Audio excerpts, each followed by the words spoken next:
Hello guys, welcome back. आइए अपने series को फिर से आगे बढ़ाते हैं जिसका नाम है पॉलिटी। ये पॉलिटी का फोर्थ सेशन है और नागरिकता का खास करके ये मेरे ख्याल से थर्ड सेशन है।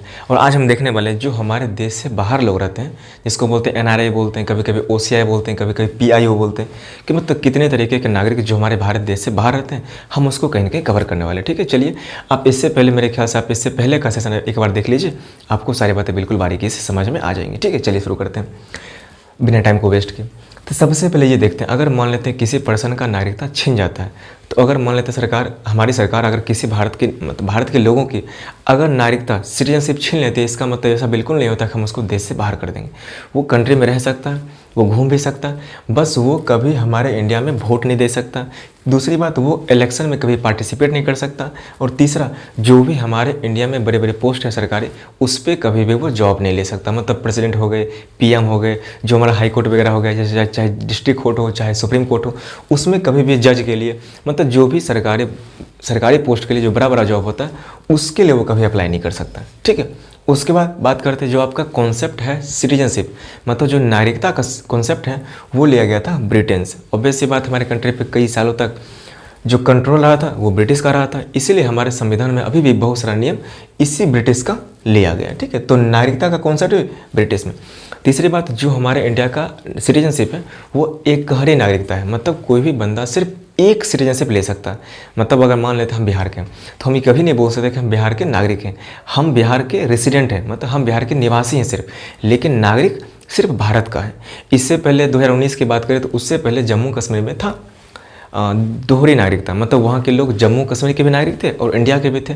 लेकिन 5 अगस्त 2019 को वो भी आर्टिकल 370 ख़त्म कर दिया गया और 35A भी ख़त्म कर दिया गया। इसलिए अब वहाँ पे भी एक कहरी नागरिकता है, मतलब वो भी सिर्फ भारत का नागरिक है। तो हमारे देश में कौन सा चलता है? एक कहरी नागरिकता। तो बिहार के हम नागरिक बिल्कुल नहीं होंगे, हम सिर्फ भारत के नागरिक होंगे। ठीक है, उसके बाद जो अगर बंदा मान लेते, कोई भी पर्सन अगर चाहता है कि हम सिटीजनशिप इंडिया का लें, तो उसके पास एक ऑप्शन है गृह मंत्रालय।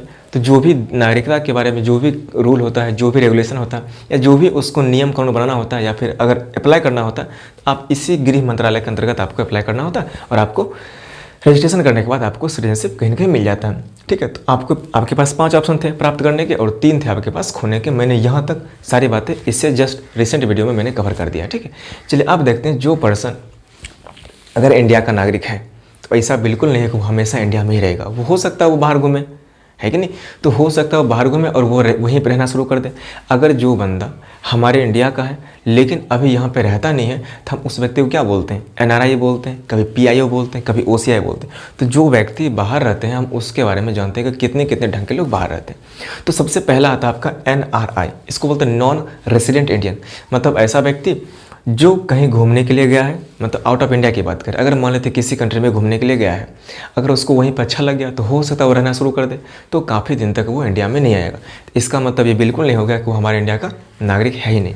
वो इंडिया का नागरिक है लेकिन इंडिया में रहता नहीं है, इसलिए हम उसको बोलते हैं कि वह एक एनआरआई है, मतलब नॉन रेसिडेंट इंडियन। घूमने के लिए गया, वहीं पर रह गया, लेकिन एक कंडीशन है, उसको कम से कम 6 महीना तक वहाँ पे रहना पड़ेगा। ऐसा नहीं कि घूमने के लिए गया 1 महीना रहा और वापस चला आया तो हम उसको बोलेंगे एनआरआई, ऐसा नहीं बोल सकते। तो कम से कम उसको वहाँ पे 6 महीना का वक्त बिताना पड़ेगा।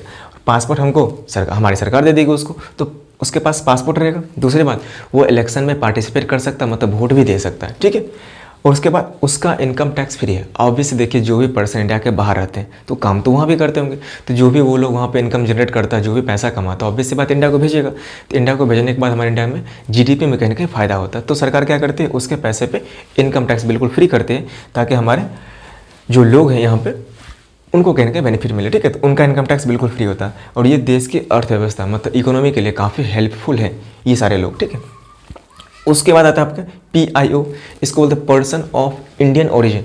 ओरिजिन कहने का मतलब मूल होता है। मान लेते पर्सन यहाँ पे है ही नहीं, ठीक है, लेकिन उसके पिताजी तो यहीं के थे।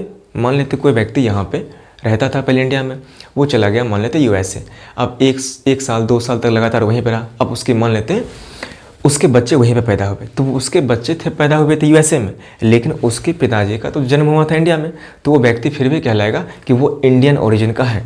ठीक है, तो उस बच्चे को बोलेंगे वो पीआईओ है, मतलब पर्सन ऑफ इंडियन ओरिजिन। ठीक है, उसके बाद वही मैंने यहाँ पे लिखा है कि बाप विदेश गया। ठीक है, मतलब उसके पिताजी विदेश गए थे और वहीं पे शिफ्ट हो गए, और जो बाल बच्चे का जन्म आपके बाल का जन्म कैसे होता है मुझे पता नहीं, ठीक। तो मतलब बाल बच्चे का जन्म वहीं पे हुआ था। और उसके बाद अगर मान लेते वो व्यक्ति मतलब उसके बच्चे अगर इंडिया में घूमने के लिए आना चाहता है तो घूम सकता है। सरकार क्या करेगी, उसको एक PIO कार्ड देगी, मतलब person of Indian origin card देगी और बोलेगी ठीक आप घूम सकते हैं और भारत में कहीं पे भी घूम सकता है। उसके साथ कोई भी भेदभाव बिल्कुल नहीं होगा।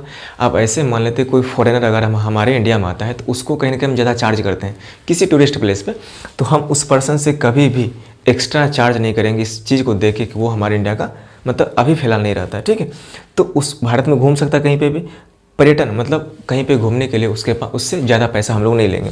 तीसरा आपका हो गया, उससे कभी भी भेदभाव हम लोग बिल्कुल नहीं करेंगे, लेकिन वो व्यक्ति वोट यहाँ पे इंडिया में नहीं कर सकता। ये उसके साथ थोड़ा सा कहीं की समस्या है। लेकिन एक समस्या और है कि अगर वो मान लेते आता है घूमने के लिए इंडिया में, ठीक है, तो उसको हर 6 महीना पर हमारी सरकार का एक संगठन है जिसका नाम है FRRO, जिसको बोलते हैं फॉरेनर रीजनल रजिस्ट्रेशन ऑफिस। इस ऑफिस में जाके उसको हर 6 महीना पर एक प्रूफ देना पड़ेगा कि हम यहाँ पे क्यों घूमने के लिए आए हैं। उसको अपना लोकेशन बताना होगा कि हम यहाँ पे घूमे थे, हम यहाँ पे घूमने वाले, मतलब 6-6 महीना पर इसको बताना पड़ेगा कि उसका पर्पस क्या है यहाँ पे घूमने का, ठीक है। तो ये इसके साथ समस्या थी। अब इसी चीज़ को सुधार के लाया गया था OCI में, इसको बोलते ओवरसीज सिटीजन ऑफ इंडिया। लेकिन ये जो आपका कार्ड होता है OCI वो बांग्लादेश और एक आपका पाकिस्तान उसको छोड़ के मिलता है, ठीक है। तो जो पर्सन मान लेते यही पर्सन है, इस समस्या को दूर करने के लिए OCI लाया गया। अगर उस पर्सन को ये भी रहता है बाहर ही और ये भी पर्सन ऑफ इंडियन ओरिजिन ही है, लेकिन अगर मान लेते उसको OCI कार्ड मिलता है तो उसको वीज़ा की ज़रूरत बिल्कुल नहीं पड़ती। वीज़ा मतलब हम अगर मान लें किसी दूसरे देश जाते हैं घूमने के लिए तो मेरे पास रहेगा पासपोर्ट, क्योंकि पासपोर्ट दिखाता है कि वो बंदा किस कंट्री से आया है। मेरा लोकेशन रहेगा इंडिया का, यहीं से हम लोग जा रहे घूमने के लिए तो हम जाएंगे पासपोर्ट इंडिया का लेके। लेकिन जो कंट्री में मुझे घूमने के लिए जाना है उस कंट्री का मुझे वीज़ा लेना पड़ेगा। तो इंडिया बोलता है ठीक है, अगर आपको OCI कार्ड मिल गया तो ऑब्वियस सी बात हमारे आदमी हुए, आपको वीज़ा लेने की कोई ज़रूरत नहीं है, आप आराम से यहाँ पे आ सकते हैं, कोई समस्या नहीं। उसके बाद आपको FRRO मतलब यही ऑफिस में आपको 6 महीना पर बार बार जाकर आपको रिपोर्ट नहीं करना पड़ेगा। इसमें आप बिल्कुल बेफिक्र रहिए। लेकिन आप इलेक्शन फिर भी नहीं दे सकते, मतलब इलेक्शन में खड़े नहीं हो सकते, तो वोट नहीं दे सकते, और जो भी बड़ा बड़ा पोस्ट है सरकारी जॉब के लिए उस पर आप बिल्कुल उसके लिए एलिजिबल नहीं होंगे, आप उस पर जॉब नहीं ले सकते। उसके बाद देखिए, जो भी पर्सन है अगर देश के बाहर रहता है तो ऑब्वियस सी बात, तो वहाँ पे कोई काम करता है, वो पैसा कमाएगा तो पैसा इंडिया भेजेगा।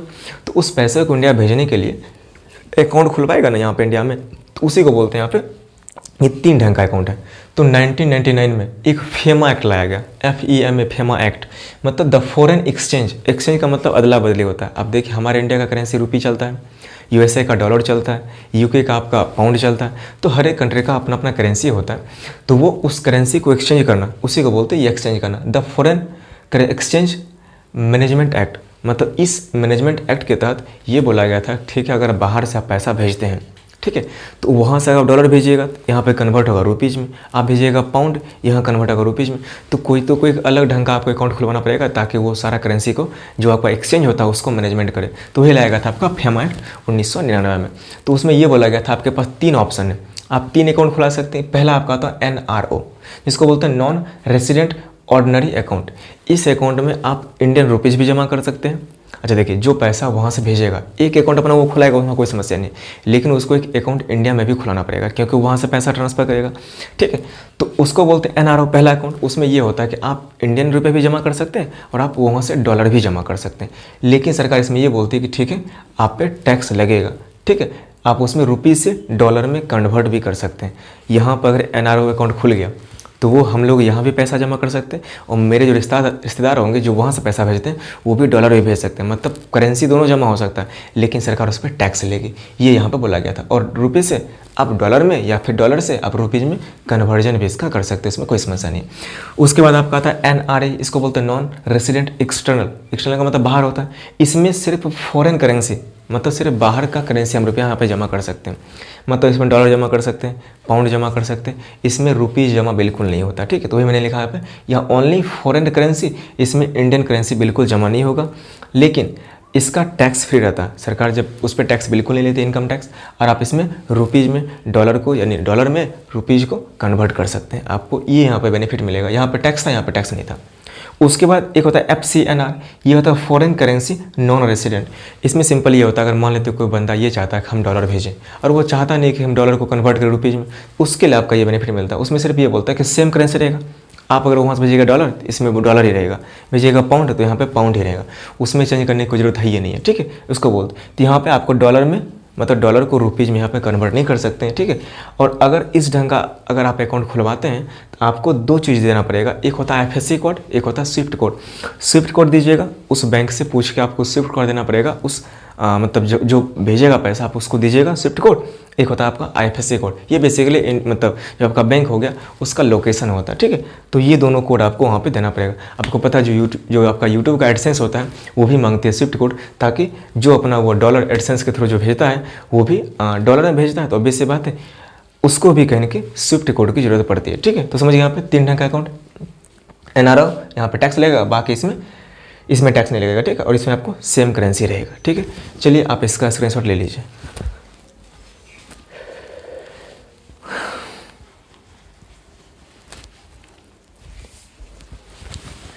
चलिए मुझे उम्मीद है आपको यहाँ तक समझ में आया होगी।